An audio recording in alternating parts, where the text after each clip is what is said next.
अस्सलाम वालेकुम दोस्तों, कैसे हैं आप सब। हम उम्मीद करते हैं कि आप सब लोग खैरियत से होंगे और मज़े में होंगे और एंजॉय कर रहे होंगे अपने दिन को भरपूर तरीके से। सबसे पहले तो आप सबको रमज़ान की बहुत बहुत मुबारकबाद। रमज़ान का बरकत महीना शुरू हो चुका है और हम दुआ गो हैं कि अल्लाह हम सबको रमज़ान के रोज़े रखने की तौफ़ीक अता फ़रमाए। आज हम आपके लिए लेकर आए हैं एक नया सिलसिलेवार नावल मेरे सामने वाली खिड़की में, जिसको आपके लिए तहरीर कर रही हैं फरियाल ख़ान। आज हम इसकी पहली एपिसोड लेकर आए हैं। इससे पहले कि हम एपिसोड की तरफ बढ़ें, आपसे रिक्वेस्ट है कि हमारे चैनल को अगर आपने अभी तक लाइक या सब्सक्राइब नहीं किया तो इसको सब्सक्राइब करें, आइकॉन बटन दबाएं ताकि हमारी नई और नई वीडियोस आपको सबसे पहले देखने को मिलें। तो फिर चलते हैं मेरे सामने यानी खिड़की में की एपिसोड 1 की तरफ। ये टप टप बरसती बारिश की शफ़ाफ बूंदें कितनी दिलफरेब होती हैं ना। बालकनी के दरवाजे पर खड़े होकर अहमर हाथ बाहर निकाले मबहूत अंदाज में बोला, जिस पर ऊपर से पानी की बूंदें टपक रही थीं। ये बारिश की शफ़ाफ बूंदें नहीं हैं उल्लू, मासी ने पोछा धोकर ऊपर छत की दीवार पर सुखाया है। ये पानी उसी से टपक रहा है। फरहाद ने उसके सर पर चपत लगाते हुए इतला दी तो उसने यकदम कराहत आमीज़ी से हाथ अंदर खींच लिया, जबकि अपने सिंगल बेड पर नीम दराज किताब पढ़ते रमीज़ का कहका भी बेसाख्ता था। मुझे लगा बूंदाबांदी हो रही है। अहमद ने पर्दे से हाथ साफ करते हुए खसियानी सी वजाहत की, जिस पर कोई ख़ास तवज्जो ना देते हुए फरहाद बालकनी में दाखिल हुआ और दोनों कोहनियाँ समेट कर बाउंड्री पर टिकाए बाहर का जायज़ा लेने लगा। ये एक साफ़ सुथरा मिडिल क्लास मोहल्ला था, जहाँ चौड़ी सड़क के दोनों अतराफ तरतीब से कुछ सिंगल तो कुछ डबल ट्रिपल स्टोरी घर बने हुए थे। जबकि शाम का सुहाना वक्त होने के बायस बच्चे इस चौड़ी गली में क्रिकेट खेल रहे थे। जिस घर में ये लोग मकीन थे, ये भी एक डबल स्टोरी घर था, जिसकी निचली मंजिल पर इनके मालिक के मकान रिहाइश पजीर थे और ऊपर बना ये एक कुशादा कमरा इन 3 लड़कों को किराए पर दे रखा था, जिसमें एक अटैच बाथ और छोटा सा किचन भी था। अजीब बेजार सी ज़िंदगी हो गई है यार, लाइफ में कोई एंजॉयमेंट ही नहीं है, अहमद बेजारी से कहते हुए अपने सिंगल बेड पर गिरा। एंजॉयमेंट होगा ना, कल जब तुम दोनों का असाइनमेंट कंप्लीट नहीं होगा और सर तुम दोनों को क्लास में जलील करेंगे तो पूरी क्लास बहुत एंजॉय करेगी। रमीज़ ने किताब का सफ़ा पलटते हुए इत्मीनान भरा तंज़ किया। तू अपनी मनहूस ज़बान बंद रख। डबल बैटरी सिंगल पाउडर, खुद तो किताबी कीड़ा है और दूसरों को भी इंजॉय नहीं करने देता। अहमद ने हस्बे मामूल चिढ़ कर टोका। हाँ तो जाओ, जाकर इस पोछे से टपकते पानी में नहाकर एंजॉय करो और मुझे सुकून से पढ़ने दो। उसके इत्मीनान में भी कोई फ़र्क ना आया, जिसने आंखों पर सियाह फ्रेम का चश्मा लगाकर नज़रें किताब पर जमाई हुई थीं। अहमद, रमीज़, इधर आओ जल्दी, अचानक फरहाद ने बुलंद आवाज़ से पुकारा। मैं नहीं आ रहा, यकीनन कोई फालतू बात ही होगी, रमीज़ बुलंद आवाज़ से इनकार करते हुए आखिर में बड़बड़ाया। उसके बरक्स अहमद मुतजस्सिस सा अपने सिंगल बेड से उठकर बालकनी की जानिब गया, क्योंकि उसकी और फरहाद की हरकत तकरीबन एक जैसी हुआ करती थी। क्या हुआ? अहमद पूछता हुआ 3 फुट की बाउंड्री के पास आया, जिस पर वो एक कोहनी टिकाए खड़ा नीचे गली में देख रहा था। गली में आज चांद निकला। फरहाद ने उसकी जानिब देखकर दाईं आंख दबाई, तब तक वो भी करीब आकर नीचे झांकने लगा। उनके बिल्कुल सामने वाले डबल स्टोरी घर के पास एक सामान से भरा ट्रक खड़ा था, जिसमें से मजदूर सामान उतारकर अंदर ले जाने की तैयारी कर रहे थे। क्या कोई शिफ्ट हुआ है सामने? इसमें इतना खुश होने वाली क्या बात है? वह हनूज ना समझी से मजदूरों को ही देख रहा था। अबे वहाँ देख, फरहाद ने उसका जबड़ा पकड़कर मुंह दूसरी जानिब किया। वहाँ ट्रक के पीछे एक सफ़ेद रंग की मीरा कार से कुछ लोग उतर रहे थे, जो गालिबन इस घर के नए मकीन थे। ड्राइविंग सीट से खूबरू जवान मर्द बाहर आया। उसने ब्लैक जीन्स के साथ स्किन कलर की टी शर्ट पहनी हुई थी और टी शर्ट की फुलदार सीने सिर ऊपर चढ़ी हुई थी, जबकि खड़े नकूश वाले वजी चेहरे पर सनग्लासेस भी काफ़ी जच रहे थे। वो घूमकर पिछली नशिस्त की जानिब आया, जहाँ पहले से ही एक लड़की व्हील चेयर लिए खड़ी थी और लगभग उसी की हम उम्र दूसरी लड़की कार से किसी को उतरने में मदद कर रही थी। वो लड़का आगे आया और पिछली नशिस्त पर मौजूद लड़की को बाहों में उठाकर व्हील चेयर पर बिठा दिया। वो एक 18-19 साल कम सिन लड़की थी, जो चलने से कासिर थी। एक जवान मर्द 3 جوان لڑکیاں؟ غالباً یہ 4 لوگ ہی اس گھر کے کل مکین تھے، جو متوازن انداز میں اپنے گھر کی جانب بڑھے اور اندر داخل ہو گئے، جبکہ مزدور بھی سامان اندر پہنچانے لگے تھے۔ فائنلی کچھ نئے چہرے دیکھنے کو ملے۔ فرحاد نے شکر کی سانس خارج کی تھی۔ زیادہ اتاولا مت ہو، ابھی تو ہمیں ان لوگوں کے بارے میں کچھ پتہ بھی نہیں ہے کہ کون ہے، سب کا آپس میں کیا رشتہ ہے۔ احمد نے ہوا میں اوپر جاتا اس کی خوش فہمی کا غبارہ پکڑ لیا۔ پتہ بھی لگا لیں گے یار۔ فرحاد نے اطمینان بھری معنی خیزی سے کندھے پر ہاتھ مارا تو وہ اسے دیکھ کر رہ گیا۔ اوپر والا کمرہ میرا ہوگا بس۔ سفید فلیپر کے ساتھ لانگ گلابی کرتی پہنے، اسٹیپ کٹنگ بال کھلے چھوڑے، یشفا نے حاکمانہ انداز میں بات ختم کی۔ تمہارا ہوگا کیا مطلب؟ ہم تینوں بہنیں ایک ہی کمرے میں رہیں گی اور ہمنا اوپر نہیں آ سکتی، اسی لیے ہم تینوں ایک ساتھ اس کمرے میں رہیں گے۔ سادہ سا شلوار قمیض زیب تنگ کیے، لمبے بالوں کی ڈھیلی چوٹی بنائے عائشہ یاد دلاتی ہوئی اس کی جانب آئی۔ یار اچھا خاصا گھر ہے، اب ہم سب الگ الگ کمروں میں رہتے ہیں نا؟ اسے حکم کو فرمائش میں بدلا۔ اپیا کو الگ کمرے میں رہنے دیں آپی، ہم دونوں ہی کمرے میں رہ لیتے ہیں، جب رات کو انہیں ڈر لگے گا نا تب مزہ آئے گا۔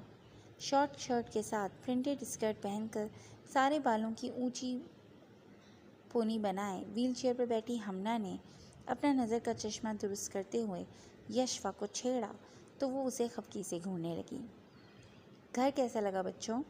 جہان سے پوچھتا ہوا اس خالی کمرے میں آیا جہاں یہ تینوں پہلے سے موجود تھیں اور باتیں کرنے پر ان کی آواز گونج رہی تھی۔ بہت اچھا ہے بھیا، عائشہ نے نرمی سے جواب دیا۔ بھیا آپ کون سے کمرے میں رہیں گے؟ ہمنا نے جاننا چاہا۔ میں نے اپنے لیے برابر والا کمرہ سلیکٹ کیا ہے بیٹا، تم لوگوں نے اپنا کمرہ فائنل کر لیا؟ اس نے بتاتے ہوئے جاننا چاہا۔ بھیا میں ان لوگوں سے کہہ رہی ہوں کہ یہاں کمرے زیادہ ہیں تو اب ہم الگ الگ کمروں میں رہتے ہیں، مگر یہ دونوں میرا مذاق اڑا رہی ہیں۔ یشوا نے تنک کر اپنا مسئلہ بیان کیا۔ بھائی یہ تم لوگوں کا پرسنل میٹر ہے، جسے جہاں رہنا ہے تھوڑی دیر تک مجھے فائنل کر کے بتا دو تاکہ میں وہاں تم لوگوں کی بیڈ سیٹ کر دوں۔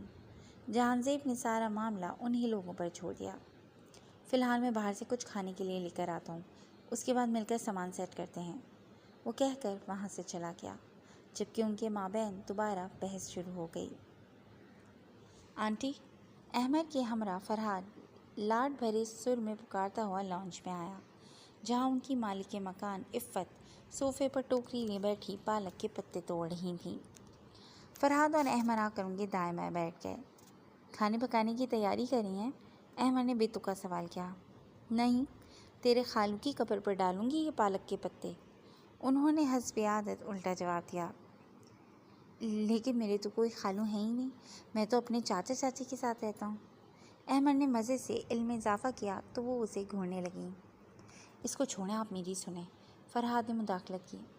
آپ کو پتہ ہے ہمارے سامنے والے گھر میں نئی فیملی شفٹ ہوئی ہے۔ وہ اب اصل مدعے پر آنے لگا۔ ہاں تو میں کیا کروں، ناچوں؟ حسب معمول ٹکا سا جواب ملا۔ ارے وہ پڑوسی ہیں ہمارے، اور پڑوسیوں کے بہت حقوق ہوتے ہیں، آپ کو ان سے جا کر سلام دعا کرنی چاہیے، پوچھنا چاہیے کہ انہیں کسی مدد کی ضرورت تو نہیں۔ اس نے دبے دبے لفظوں میں اکسایا۔ میں کوئی روم سروس والی ہوں جو جا کر ان کو اپنی خدمات پیش کروں؟ ان کی زبان کے ساتھ ساتھ ہاتھ بھی تیزی سے چل رہے تھے۔ یہ روم سروس کا لفظ آپ نے کہاں سے سیکھا آنٹی؟ احمد نے حیرت سے پوچھا۔ اتنی بھی جاہل گوار نہیں ہوں کم بختوں، انہوں نے اس کے کندھے پر زور سے چپت لگائی۔ آپ کتنی سمجھدار، دریا دل اور خوش اخلاق خاتون ہیں یہ تو ہم جانتے ہیں نا، مگر وہ نئی آنے والی فیملی تو نہیں جانتی۔ راضی آنٹی تو وہاں جا کر آپ کے بارے میں الٹا سیدھا ہی بولیں گی کہ یہ بہت لڑاکا عورت ہے، ہر وقت اپنے بیچارے تینوں کرایہ داروں کو تنگ کر کے رکھتی ہے، محلے میں سب سے لڑتی رہتی ہے، پھپے کٹنی ہیں۔ فرحاد ان کی کان بھر رہا تھا جب انہوں نے ان القابات پر اسے تیز نظروں سے گھورا۔ ارے ایسا میں نہیں کہہ رہا، یہ تو رضی آنٹی آپ کے بارے میں بولتی پھرتی ہیں۔ اس نے جلدی سے وضاحت کی تو وہ دوبارہ پالک کی جانب متوجہ ہو گئیں۔ اسی لیے میں سوچا تھا کہ ہم آپ کی طرف سے کچھ میٹھا لے کر سامنے چلے جاتے ہیں، کہہ دیں گے کہ آپ نے ہمیں بھیجا ہے اور آپ کے بارے میں بتا کر آتے ہیں کہ آپ کتنی اچھی خاتون ہیں، اور انہیں کوئی کام ہو تو وہ بلا جھجک ہمارے گھر آ سکتے ہیں۔ یوں سامنے والوں پر آپ کا اچھا امپریشن پڑے گا۔ اس سے کم از کم کسی ایک محلے دار سے تو آپ کی اچھی دعا سلام رہے گی، اور جو لوگ آپ کو لڑا کر بولتے ہیں ان کے منہ بھی بند ہو جائیں گے۔ اس نے کمال مہارت سے اپنی بات ان کے ذہن میں بٹھائی۔ کوئی جواب دینے کے بجائے وہ چپ چاپ پالک کے پتے توڑنے میں مصروف تھیں، جس کا مطلب تھا کہ وہ اندر ہی اندر اس کی بات پر غور کر رہی ہیں۔ ان کے کان بھرنے کے پیچھے ان دونوں کا مقصد یہ تھا کہ عفت اپنے بہاف پر انہیں سامنے والوں سے دعا سلام کرنے بھیج دیں، جس سے انہیں وہاں جانے کا جواز مل جائے گا اور وہ وہاں کی سنگن لے آئیں گے۔ چل ہادی، ہم تو باہر جا رہے تھے نا؟ احمد نے جان بوجھ کر کھسکنے کے لیے راہ بنائی، کیونکہ اپنا کام تو یہ لوگ کر چکے تھے۔ ہاں چل، وہ بھی مفہوم سمجھتے ہوئے اس کی تقلید میں اٹھ کھڑا ہوا۔ بات سنو، انہوں نے یکدم پکارا۔ جی آنٹی، دونوں آنکھوں میں چمک لیے فرما برداری سے واپس بیٹھ گئے۔ انہیں اپنا مقصد پورا ہوتا نظر آنے لگا۔ میں سامنے سے اوپر آتی ہوں، تب تک تم دونوں ذرا یہ پالک کے پتے توڑ کر الگ کرو۔ وہ ٹوکری فرحاد کو تھماتے ہوئے اٹھ کھڑی ہوئیں اور ساتھ ہی ان کی امیدوں پر بالٹی بھر پانی اڈیل دیا۔ ان دونوں کے چہرے، جو ابھی پوری طرح چمکے بھی نہیں تھے، کہ اس ذمہ داری پر بجھ کر رہ گئے۔ آنٹی، فرحاد نے صدمے سے پکارا، مگر وہ اس پر دھیان دینے کے بجائے اپنا دوپٹہ ٹھیک کرتے ہوئے باہر کی جانب بڑھ گئیں، جنہیں دونوں بھوج کھانسے دیکھ کر رہ گئے۔ پتے الگ کر، فرحاد نے سخت بدمزہ ہو کر ٹوکری احمد کو تھمائی اور خود بھی وہاں سے چلتا بنا۔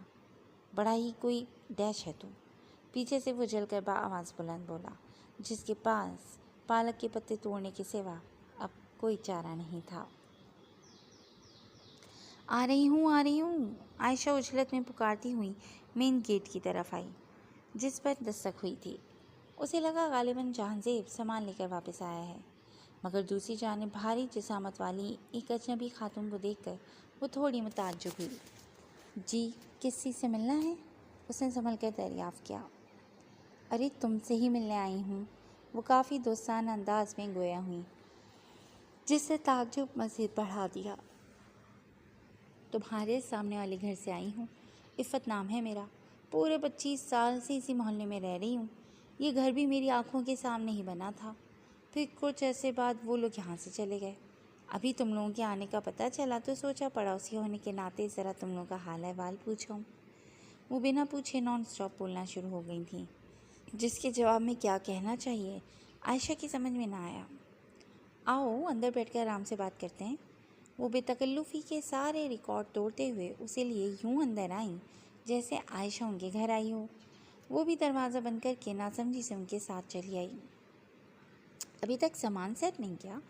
انہوں نے خالی لاؤنج کا جائزہ لیا، جہاں کافی کارٹن یہاں وہاں رکھے ہوئے تھے۔ جی ابھی تھوڑی دیر پہلے ہی تو آئے ہیں، اب آہستہ آہستہ سب سیٹ کریں گے۔ دوپٹے کا پل انگلیوں میں لپیٹتے ہوئے اس نے سادہ سا جواب دیا، جبکہ خالی گھر میں گونجتی عفت کی آواز سن کر یشفا بھی ہمنا کی ویل چیئر دھکیلتی اس طرف آ گئی۔ یہ کون ہے عائشہ؟ یشفا نے سوال کیا، جبکہ عفت اب ان دونوں لڑکیوں کا جائزہ نہیں لینے لگی۔ یہ عفت آنٹی ہیں، ہمارے سامنے والے گھر سے آئی ہیں۔ اس نے وہی تعارف دہرایا جو اسے ملا تھا۔ میرے بارے میں تو جان گئے، اب ذرا اپنے بارے میں تو بتاؤ تم لوگ، تمہارے نام کیا ہیں؟ گھر میں کون کون ہے؟ گھر رینٹ پر لیا یا خریدا ہے؟ انہوں نے دلچسپی سے کریدا۔ یہ گھر ہم نے خریدا ہے، ہم ایک بھائی اور 3 بہنیں ہیں۔ سب سے بڑے ہمارے بھیا ہیں جہانزیب، پھر ہم دونوں ہیں۔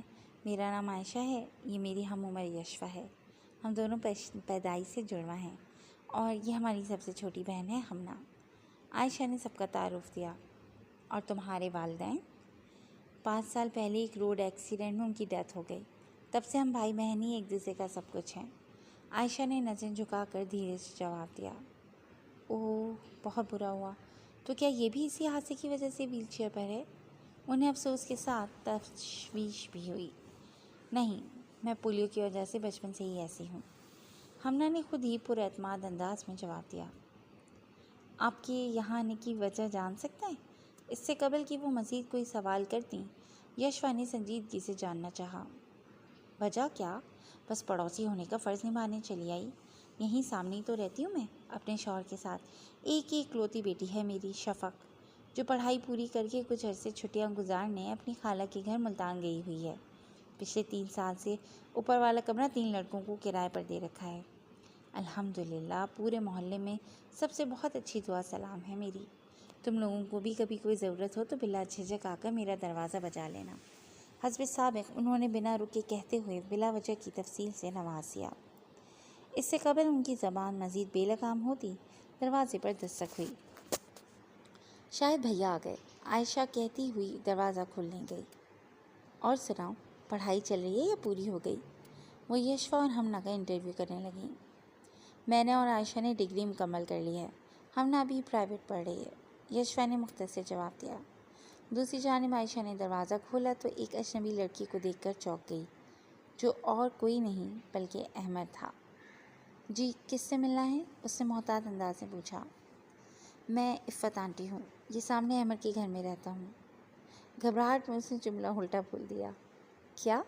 ये तारुफ उसके सर पर से गुजर गया। सॉरी, मेरा मतलब मैं अहमद हूँ, ये सामने इफ़्फ़त आंटी के घर में रहता हूँ। आंटी आपकी घर आई हुई हैं? उन्हें कह दें कि वो चूल्हे पर शायद कुछ पकने के लिए रखकर भूल गई हैं। उसने जल्दी से तस्हीह करके आमद का मकसद बयान किया। किसी लड़की से बात करते हुए वो ऐसे ही ब्लंडर करता था, इसीलिए अब तक सिंगल घूम रहा था। वो सर हिलाकर दरवाज़ा बंद करती वापस अंदर आई, जहाँ इफ़्फ़त मुसलसल बोलने में मसरूफ़ थी, जबकि यशफा और हमना चेहरे पर बेजारी सजाए ज़बरदस्ती उन्हें सुन रही थीं। आंटी, आपके घर से कोई अहमद आए हैं, कह रहे हैं आप शायद किचन में कुछ पकने के लिए छोड़ आई हैं। आयशा ने वापस आते हुए इतला दी। या अल्लाह, पालक गोश्त बनाने के लिए गोश्त गलने रखा था, मैं तो भूल ही गई। उन्होंने बेसाख्ता अपना सर पीटा और फौरी बाहर की जानिब लपकी। आयशा भी दरवाज़ा बंद करके उसके पीछे गई, जबकि इन दोनों ने शुक्र की सांस ली। क्या ज़रूरत थी क्यों एक अनजान औरत को घर में घुसाने की? आयशा के वापस आते ही यशफा ने उससे बात की। मैंने थोड़ी घुसाया, वो खुद ही चली आई, उसने हैरत से कंधे उचकाए। हाँ तो तुम उन्हें दरवाजे पर ही रोक नहीं सकती थी? कैसे रोकती यार, ये बोलकर कि आप अंदर ना हैं? बिल्कुल, तुम मालिक हो घर की, बोल सकती थी। आप जानती तो हो अपिया कि आप ही कितनी काइंड हार्टेड हैं, किसी का भी दिल नहीं दुखाती। तभी हमना बीच में बोल पड़ी। हाँ, इसकी इसी काइंडनेस की वजह से ना एक दिन यूं ही चोर डाकू घुसाएंगे हमारे घर, देखना। यशफा ने तंज़िया अंदाज में पेशंगोई की तो आयशा उसे खफगी से घूरकर रह गई। मैं इफ़्फ़त आंटी हूँ, सामने अहमद के घर में रहता हूँ। फरहाद ने कोई तीसरी बार हंसी के दरमियान ये बात दोहराई और फिर रमीज़ के साथ ताली मार कर हंसने लगा, जबकि राइटिंग टेबल की कुर्सी पर बैठा अहमद खफगी से दोनों को घूरता रहा। गलती मेरी है, तो तुम जैसे दोस्तों को ऐसी कोई बात बतानी ही नहीं चाहिए। उसने शिकवा गुना अंदाज में खुद को कोसा, मगर दोनों पर कोई असर नहीं हुआ। यहाँ ये सोच कर मेरा दिल बैठा जा रहा है कि पहले ही मेरा इम्प्रेशन इतना गलत पड़ गया है, तो आगे क्या होगा? ऊपर से तुम दोनों की हंसी ठट्टे ख़त्म नहीं हो रहे। उसने परेशान होते हुए आखिर में दोनों को मलामत की। अच्छा चल, ये सब छोड़, ये बता कोई काम की बात पता चली? अपने बेड पर नीम दराज फरहाद सीधा होकर बैठा। हाँ, इफ़्फ़त आंटी ने बातों बातों में मुझे वो सब बता दिया जो उन्हें वहाँ से पता चला, मगर मैं अब तुम दोनों को कुछ नहीं बताने वाला। अब या तो खुद पता लगाओ या इफ़्फ़त आंटी से पूछो। उसने आखिर में नरूठे बच्चे की मां ने दोनों बाजू सीने पर बांध लिए। इफ़्फ़त आंटी से ही तो पूछ रहे। रमीज़ ने फिर उसे छेड़ा और फरहाद के साथ ताली मार कर हंसने लगा। भाड़ में जाओ। वो एक खाली पेन होल्डर उन्हें मारते हुए कमरे से बाहर चला गया, जबकि उन दोनों ने बिना असर लिए अपना शुगल जारी रखा। जहांज़ेब ने पहली फुर्सत में अपनी बहनों के सिंगल बेड उनके मनपसंद कमरे में सेट कर दिए थे। आयशा और हमना ने नीचे ही जहांज़ेब के बराबर वाला कमरा मुंतखब किया था, जबकि यशफा अपनी बात पर कायम रहते हुए ऊपर वाले कमरे की इकलौती मकीन बन गई थी। अब भी वक्त है, सोच लो, अकेले सो जाओगी? आयशा ने आखिरी बार तायीद चाही। हाँ भाई, मैं कोई छोटी बच्ची थोड़ी हूँ। अपने बेड की चादर ठीक करती यशफा ने ज़िद छोड़कर जवाब दिया। ठीक है, सुबह मिलते हैं, अगर तुम जिंदा रही तो। Good night. आयशा जाते जाते भी उसे तपाने से बाज नहीं आई, जिसे वो घूर कर रह गई। वहाँ से नीचे आकर अपने कमरे में जाने से कबल आयशा जहांज़ेब के कमरे में आई, जो बैग से कपड़े निकाल कर अलमारी में रख रहा था। भैया, उसकी पुकार पर वो चौंक कर पलटा। आपके हाथ में दर्द तो नहीं हो रहा? वो पूछती हुई करीब आई। नहीं, मेरे हाथ में क्यों दर्द होगा? दीवार पर कील ठोकते हुए आपको हथौड़ी से लग गई थी ना? अगर दर्द है तो गर्म पानी से टकोर कर दूँ? उसे अपने भाई की फिक्र हो रही थी। अरे नहीं पागल, ये कोई इतनी बड़ी चोट थोड़ी है, और अब तो बिल्कुल दर्द नहीं है। तुम बताओ, कमरा सेट कर लिया? उसने टालते हुए बात बदली। जी थोड़ा बहुत कर लिया है, बाकी सुबह करेंगे। सही, चलो अब तुम भी जाकर सो जाओ, सुबह आराम से उठ जाना तुम लोग, और नाश्ता बनाने की ज़रूरत नहीं है, मैं बाहर से हलवा पूरी ले आऊँगा। उसने पहले ही आगाह किया। नए घर की खुशी में नाश्ते की ट्रीट, वो चहकी। हाँ ऐसा ही समझ लो, वो भी मुस्कुरा दिया। चलो अब जाकर सो जाओ, थक गई होगी। जहांज़ेब ने शफकत से उसके सर पर हाथ रखा तो वो भी गुड नाइट कहती हुई वहाँ से चली गई, जबकि वो दोबारा अपने बैग की जानिब मुतवज्जा हुआ। सारे कपड़े वो अलमारी में रख चुका था और अब आखिर में बैग से एक फ़ोटो फ्रेम निकाला जिसमें वो, उसकी तीनों बहनें और वालिदैन हंसते मुस्कुराते नज़र आ रहे थे। कितनी प्यारी फैमिली थी उनकी, मगर अचानक हुए हादसे के बाद जैसे सब बिखर सा गया। अपनी बहनों का ख्याल रखना जहांज़ेब। उसके जहन में उसके बाप के आखिरी अल्फाज गूंजे जो उन्होंने हस्पताल के बेड पर उससे कहे थे, मैं ख्याल रखूँगा। उसने खुद कलामी करते हुए फिर एक अज़म के साथ खुद से किया वादा दोहराया। यहाँ बेड के पीछे मैं फेरी लाइट्स लगाऊंगी। इस दीवार पर मेरे नॉवेल्स का शेल्फ होगा, और यहाँ क्या लगाऊं? हाँ, यहाँ मैं हमारी फैमिली फ़ोटो लगा लूँगी। हाय, क्या नॉवेल्स की हीरोइन जैसा कमरा हो जाएगा मेरा। कमरे के बीचों बीच खड़ी यशफा खुद कलामी करते हुए पुरजोशी से आगे के मामला तरतीब देने में मसरूफ़ थी। मैं रोज़ सुबह उठकर अपने बाल खुले छोड़कर सबसे पहले खिड़की पर आऊँगी, ताकि हीरोइंस की तरह मेरे बाल भी खिड़की खोलते ही हवा से। इसी तरह मज़ीद ख़याली पुलाव बनाते हुए उसने अपनी धुन में खिड़की के दोनों पट खोले, मगर सामने नज़र पड़ते ही ज़बान को लगाम लग गई। फरहाद अपने घर की बालकनी में खड़ा सिगरेट पी रहा था, मगर यशवा की नज़र पड़ते ही उसने सीधे होकर फौरी हाथ पुश के पीछे कर लिया और चेहरे पर अच्छे बच्चों वाली मुस्कुराहट सजा ली। गैर इरादी तौर पर उससे नज़र टकराने पर यशवा भी थोड़ा चौंक कर उसे देखने लगी, जो दिखने में तो खासा हैंडसम था, ये उसे मानना पड़ा था। फरहाद ने मुस्कुराते हुए उसे हाथ हिलाकर हाय किया, जिसका कोई जवाब देने की बजाय यशवा ने बेनियाजी से आंखें घुमाकर खिड़की वापस बंद कर दी। छिचोरा, वो बड़बड़ाते हुए बेड की जानिब चली गई। इंटरेस्टिंग, फरहाद भी ज़ेरे लब कहते हुए मुस्कुराया, जिसकी दिलचस्प नज़रें सामने नज़र आती खिड़की पर ही थी, लेकिन फ़िलहाल वो खिड़की बंद थी। जी दोस्तों, आज के लिए बस इतना ही। यकीनन आपको ये फर्स्ट एपिसोड पसंद आएगी। बहुत जल्द नए एपिसोड के साथ हाजिर होंगे। हमें अपने कमेंट सेक्शन में अपनी राय से ज़रूर आगाह कीजिएगा। Till then take care and अल्लाह हाफ़िज़।